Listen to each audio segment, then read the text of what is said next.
husband Aesgeir and I thank you for coming to our reception. We thank you for sharing the love we have for each other. Today, the problems of Skyrim are not my problems, nor are they yours. Today we are joined in peace and happiness. So please, enjoy yourselves. You have all helped to make this a truly extraordinary wedding. Want to have your clip featured in the Skyrim Clip of the Week? Simply record the clip on your Xbox and then send it to me via message. My gamertag is iRyeni, that's IRYENI, and then you can message it to me over Xbox and I'll be able to view it. I look forward to seeing the clips that you guys send me. Now moving on to the video.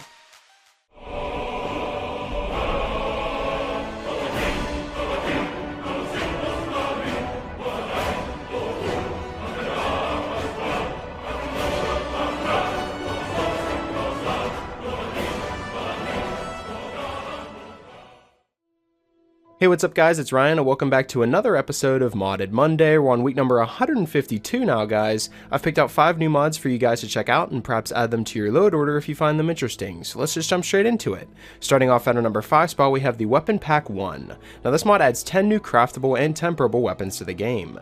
They each have different stats, crafting, and temper recipes based on what was thought to be appropriate for them. All of the weapons also have 2K textures, and there's a new plugin with overall better crafting recipes and extra changes. These recipes have been changed to fit new prices and make the player feel more rewarded after getting all those ingredients, which I feel is extremely important because if you're grinding and grinding and grinding trying to get all these materials to craft a very powerful sword, once you finally craft it, the overall reward of actually getting all of those materials is going to be a lot greater in the end because you'll be able to use your powerful sword after going through all that time, finding all those ingredients and clearing all those caves just to craft a more powerful weapon. They've also added some perk conditions to the recipes, mostly steelsmithing, but also the Daedric perk for the 2 endgame weapons, and some also receive the Ebony perk.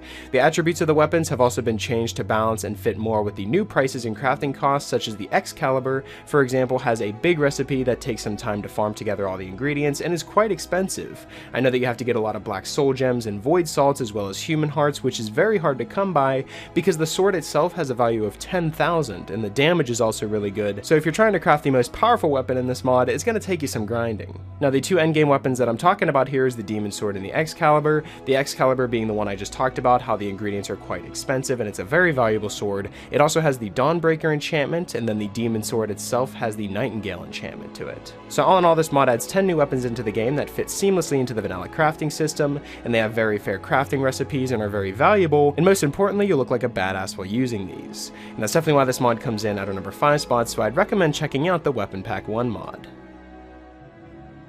Coming in at our number 4 spot, we have the 7,000 Steps of the Akaviri, the Lost Akaviri Part 2.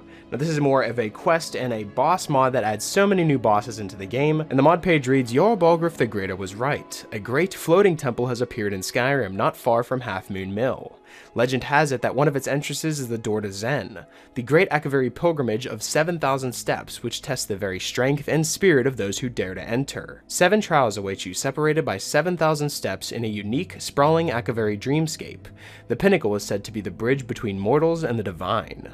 With more than a month in the making and with over an hour of gameplay in highly immersive environments, you will climb nearly 5 times higher than the threat of the world, encountering the beauty and danger of Zen to face the toughest of foes for the greatest reward, the power of a god. This new lands mod includes new armor sets, weapons, spells, visuals, and more, which is by far the biggest mod this creator has ever made. They've done their best to count 7,000 steps with care, and at the highest point of the Z-axis position is approximately 4.8 times the height of the throat of the world, and each enemy has been designed with unique tactics and abilities, so you'll need to know a lot about Skyrim to defeat them. Only at the end of your pilgrimage will you find your true reward. Now I think this mod is absolutely perfect because there isn't a lot of bosses in Skyrim. Once I start thinking about bosses, I don't really have any that stick out in my head that are really difficult. You know, you have of course the final boss Alduin, but it's not really that hard of a fight. Everyone just kind of helps you and it's just a normal dragon fight. And there isn't any other things that I can think of that are actually really hard boss battles, only if you crank the difficulty all the way up, and even if you do that, all they do is become damage sponges. They don't really get any new unique tactics or abilities, but with this mod the bosses have built-in unique tactics and abilities so that you can plan whatever difficulty you want and it'll still be a challenge. These bosses are definitely not for new players to the game, game, or anyone that's a low level. You will definitely have to have a lot of health, a lot of magicka, and a lot of fatigue, as well as a lot of knowledge on the game to actually dodge these moves and actually be able to survive these boss battles. And whenever I played this legitly, it was very difficult for me to even get past the first one, let alone beat all 7 of them. So if you find yourself in the endgame of Skyrim and you have all maxed out equipment and you can't really be harmed by anything, maybe it's time to take a trip to the 7,000 steps of Akaviri to give yourself a challenge, because these bosses aren't to be messed around with. The visuals are really cool to look at, and the boss battles are actually extremely epic, but other than that, I wanted to recommend this to you guys who are at the end game and actually have nothing else better to do and don't really get harmed by anything. This may be a challenge for you, and I really want to know what you guys think, so let me know in the comments down below. But that's definitely why this mod comes in at our number 4 spot, so I'd recommend downloading the 7,000 Steps of the Akaviri,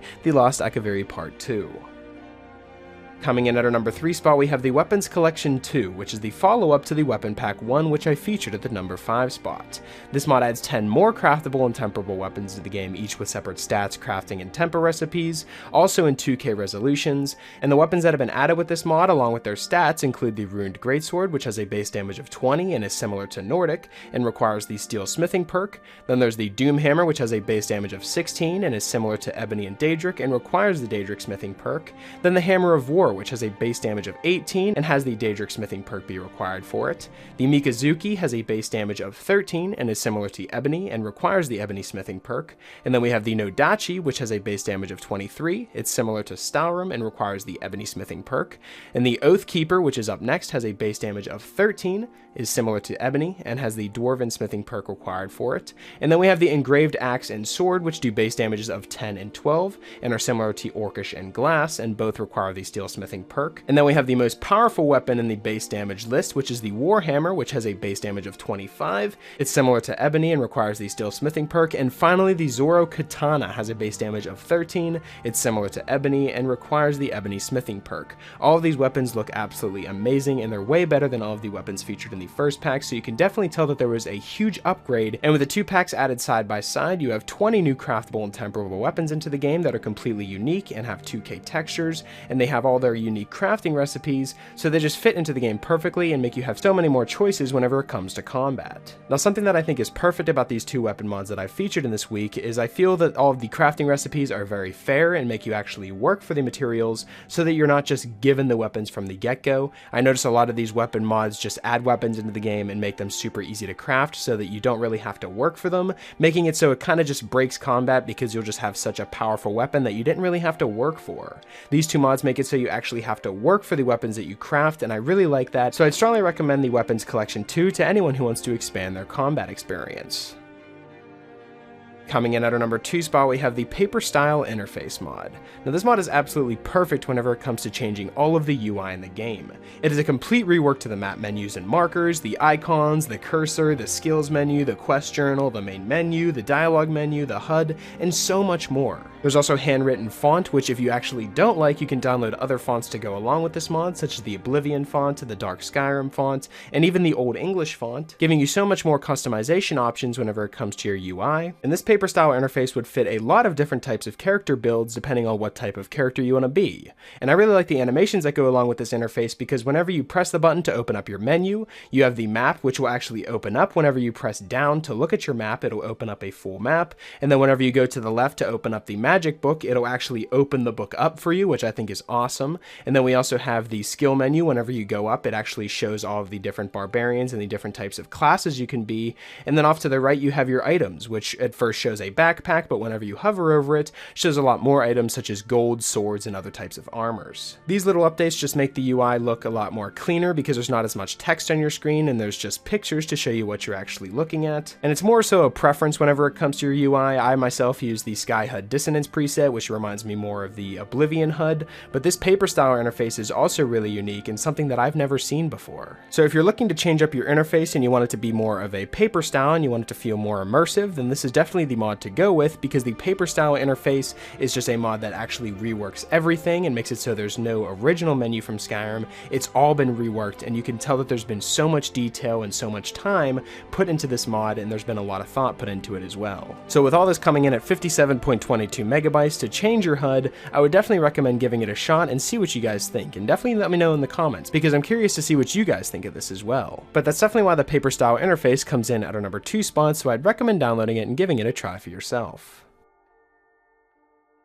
Coming in at our number 1 spot, we have Variations, the Armor and Clothing Recolours. Now this is an absolutely huge mod, coming in at 708.52 megabytes, but it's a texture and mesh replacer for a selection of armors, clothes, and weapons. And the armors that have actually been affected include the Blades, Dragonbone, Dwemer, Elven, Fur, Glass, Guard, and Stormcloak. Then there's Hide, the Hunting Bow, the Imperial, Iron, Leather, Scaled, Silver, Studded, Steel, Steelplate, Longbow, Thieves Guild. So many different types of things have been changed here. We also have the Archmage robes, the Mage robes, Barkeeper and Chef outfits, Beggar and Prisoner outfits, Blacksmith outfits, the Farm and Mourner outfits, Miner, Monk robes, Mythic Dawn robes, Redguard, and even Thalmor robes. The way that they also change the clothing in the game is something that I think is amazing, because you normally see armor overhauls just focus on the armors, not necessarily things such as the Barkeeper and Chef outfits and Beggar outfits. Those normally seem to get left alone, but this mod actually capitalizes on those outfits as well. And it's also important to note that this mod uses vanilla textures as a base, therefore it's more compatible with any other mod you'd choose to combine with it. And I absolutely love all of the armors that have been changed with this mod, and I feel it's going to stay on my load order from now on, because I've actually been looking for a new armor and clothing overhaul that covers more ground than just the ones I've featured in my load order videos. So if you're looking to completely retexture all of your favorite armors in the game, then Variations, Armor and Clothing Recolors is definitely the mod for you. And that's definitely why it's featured here at our number 1 spot.